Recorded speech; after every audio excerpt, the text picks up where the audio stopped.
monthly LinkedIn Live. Looking forward to sharing a great set of content with you today, really catered all about the help desk. And with me today is Joshua Gonzalez. Joshua, say hello, please. Hi, hello everyone. I'm Joshua Gonzalez. I am the Senior Product Marketing Manager here at HYPR, and I'm so excited to be, showcasing some tips and tricks of how you all should be thinking about securing your help desk and streamlining some operations, and then also unveiling a really cool new product offering we have here at HYPR. Excellent. Thank you for joining me, Joshua. And I love Of this visual course. here of basically a ticket being set on fire. And there are so many companies right now that are essentially setting money on fire by hmm continuing to leverage the IT help desk for credential resets in particular. So if you can, please tell us about what's happening today in the industry and just how big of a deal this is to organizations. Of course, of course. And this comes from a lot of our conversations in the field with customers and prospects and just other industry professionals. And also, some of these stats are coming to us from Forrester research, where we are finding that over 40% of help desk calls are solely for password resets. Like if you think about the amount of help desk calls or tickets that your IT support team goes through at your organization, probably like 40 to 60% are solely for password resets. That's so much time and money. Each of those resets we are finding can cost around $70 worth of like your employees' time, plus all the tools that you're implementing to do all of these resets. And I'm not even sure that that really accounts for also the lost productivity of that employee who is locked out of their account. All the time that they are not able to work while they try to reset their password just to get back in to do their work. That's not even really accounted for here in this number. So that's a whole nother cost right there, right? And Yeah, then and we look, recently, oh yeah, this cost has been rising because with all the big profile social engineering breaches, the security teams are coming to help us and saying like you need to do more, and that just Mhm. results in longer calls, which results in more cost. Exactly. And that is where, this next step comes in and kind of where we're finding that fight between security and productivity because, because of these costs, previously organizations were like, hey, we need to streamline this, we need to make it faster. So that means we can't rely on secure methods. We're going to only rely on, do they know their employee number? Do they know like their name of the employee and what position they're in? Do they know the employee's phone number and are they calling from a phone number or some phone number that's kind of like what that employee's phone number would be? And also, are we just relying on that IT person or that help desk agent's like gut feeling of like, oh yeah, I know this person. It kind of sounds like them. I believe that this is that person. I'm going to go ahead and reset their password for them. Those methods, while fast, are just so insecure. That's right. Yeah, and that security versus productivity trade-off is one that we'll discuss a lot. So let's talk about social engineering of the help desk and how it actually works. And hmm there's so many companies out there that think like this is some magic system or these are some highly skilled adversaries, so on and so forth. But the fact is, a lot of the time, these breaches they happen using very, very simple methods. And so when we talk to a lot of organizations, we ask them, hey, what does your help desk process look like today?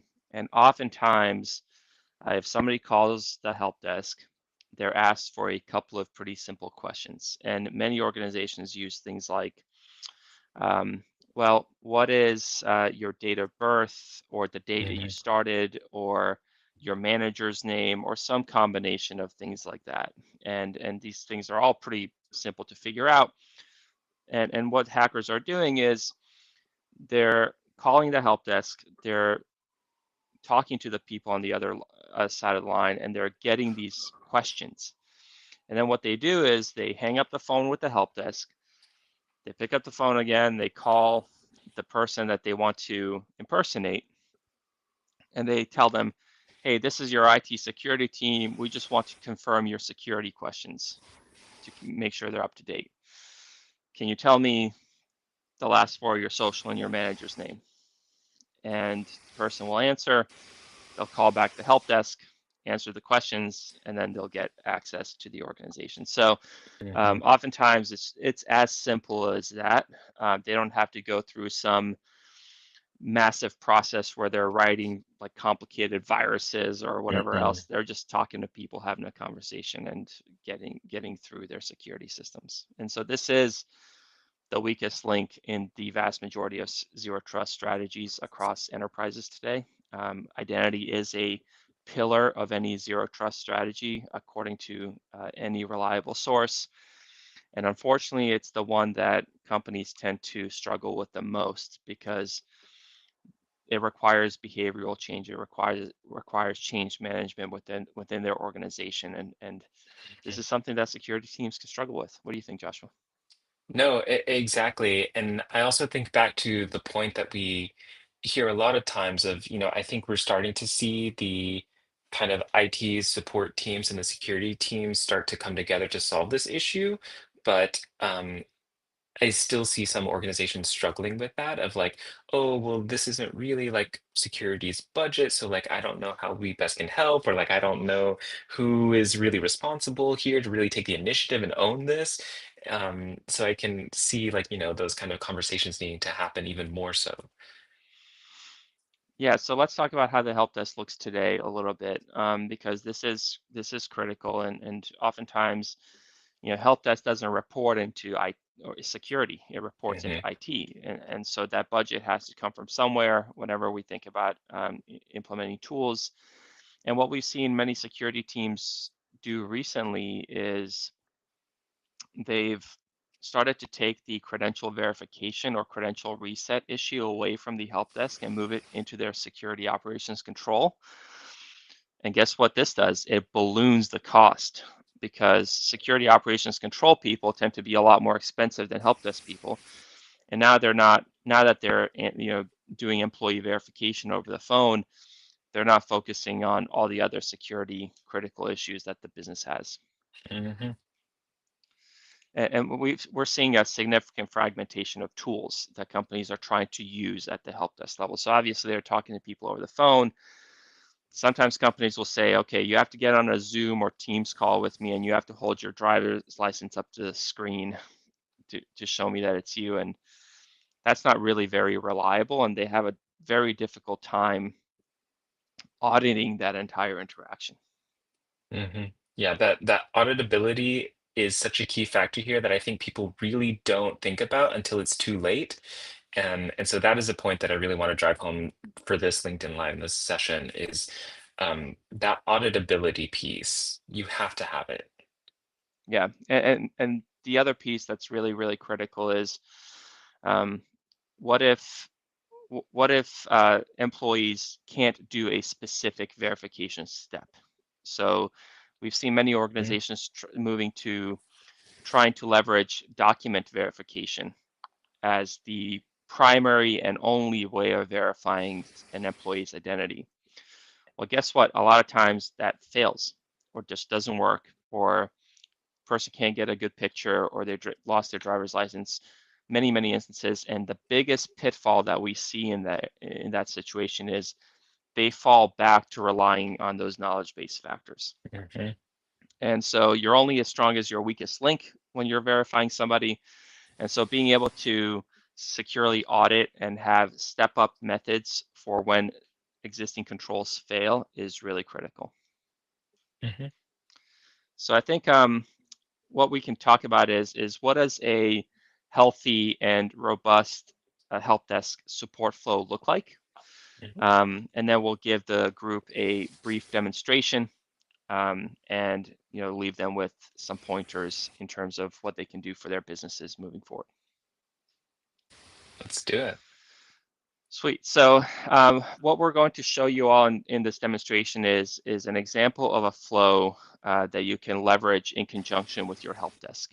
And so this is a technology that we built here at HYPR with our HYPR Affirm product. And so what's going to happen is instead of calling the help desk and answering some questions, when you call the help desk, your help desk team will tell you go to this link, right? And it can be like new phone or pass or reset company.com, something that's easy to remember and type. Mhm. And when the employee goes to that link, they will initiate their verification process there. And so what we'll do is we'll require them to go through multiple verification steps. And so this is really critical for any company that's verifying employees remotely now, which is you can't just rely on a single step. For authentication, we've had multi-factor authentication for decades. For verification, you also need multiple factors. And so we'll show you what that looks like. And then once the user is successfully verified, we'll give them a code. And once they have that code, then they can call up the help desk, provide the agent that code. That agent can type in that code and see all the things that have been verified about that individual based on that code and when they were verified. And then they can have the confidence to help them Mhm. and really um, help them change their password, enroll into new MFA, or whatever other sensitive function they need to do. So without further ado, let's jump into the demonstration and Yes. see if we can make this work. All right.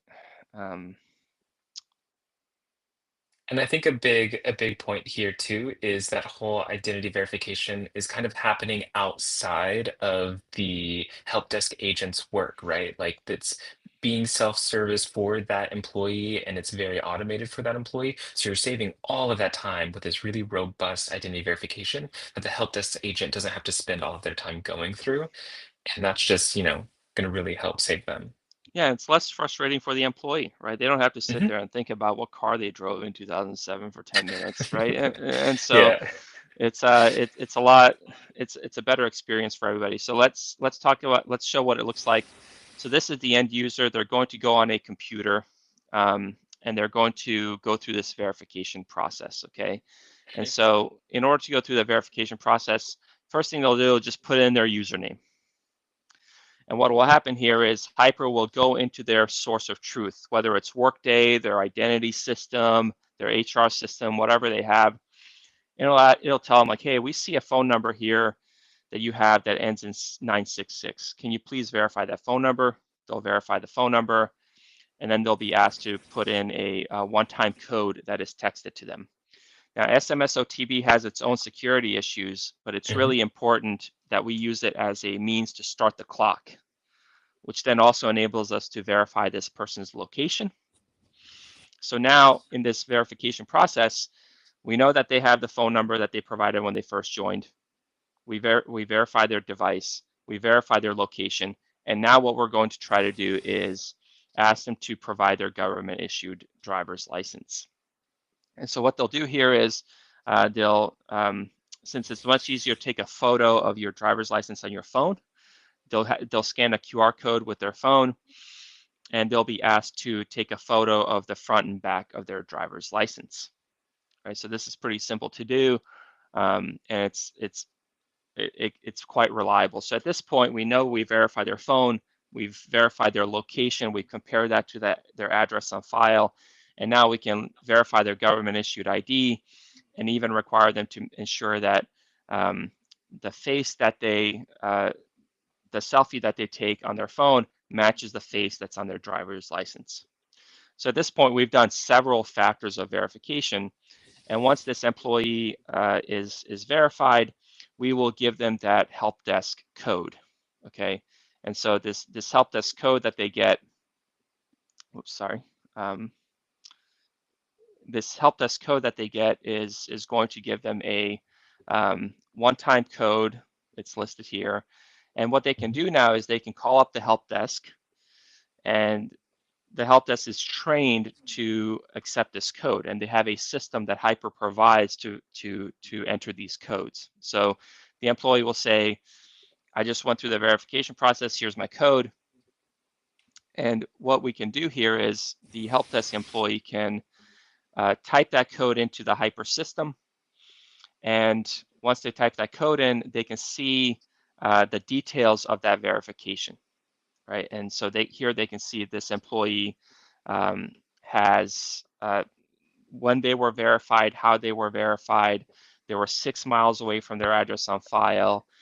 Their document check was successful and their phone check was successful.